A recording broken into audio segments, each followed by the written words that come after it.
Hello and welcome. I'm your host Elizibar, and we are today going to be talking about Robin Hood, the annual from 2016. I'm not quite sure what to call this, like if it's 2016 annual number one. On the inside, it just says Robin Hood 2016 annual May 2016. And so, first, I got to tell you, Robin Hood is not a Zenescope character I know a lot about. I see a lot of art of her. Zenescope sends me 3 emails a week, and there's almost always a piece of her artwork in there somewhere because they're like, hey, buy our metal cards, hey, buy our metal bookmarks, hey, buy this exclusive variant cover. There's only going to be 25 printed. It costs $200, like stuff like that. They spam me, bro. They spam me every week. Can't get away from it.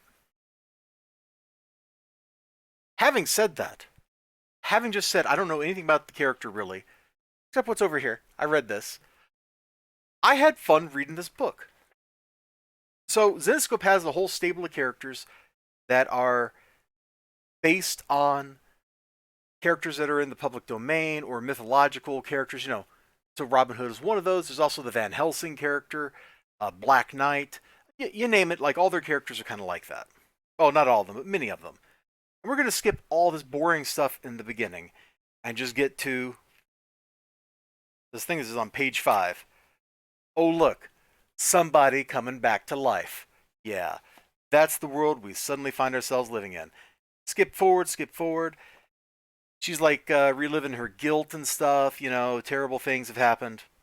And then that's where it gets interesting. All these people that she used to know are back from the dead.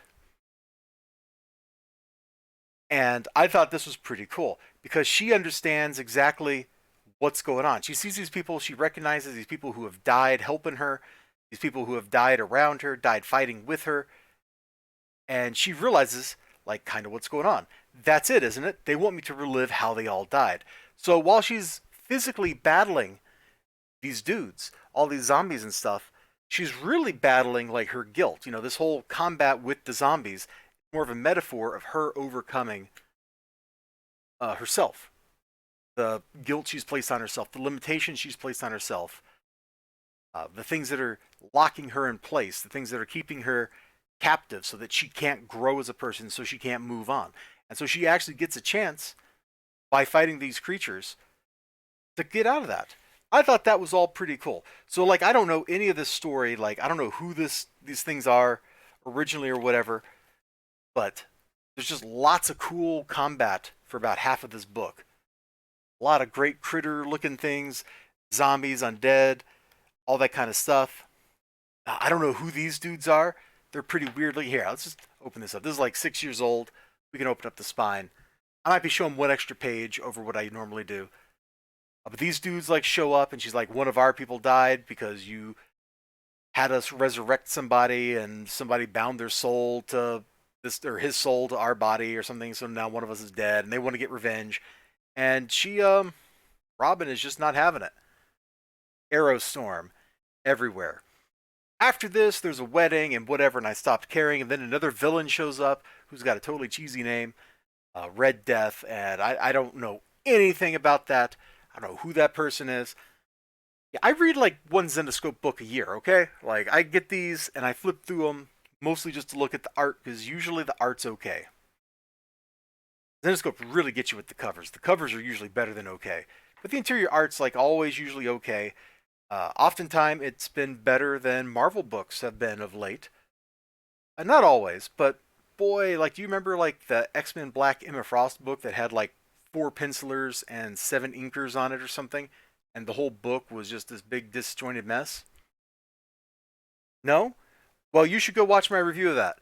It's somewhere. You can search on my channel X-Men Emma Frost, it ought to come up. The Juggernaut one was pretty what am I reading? I did not like the art in that at all.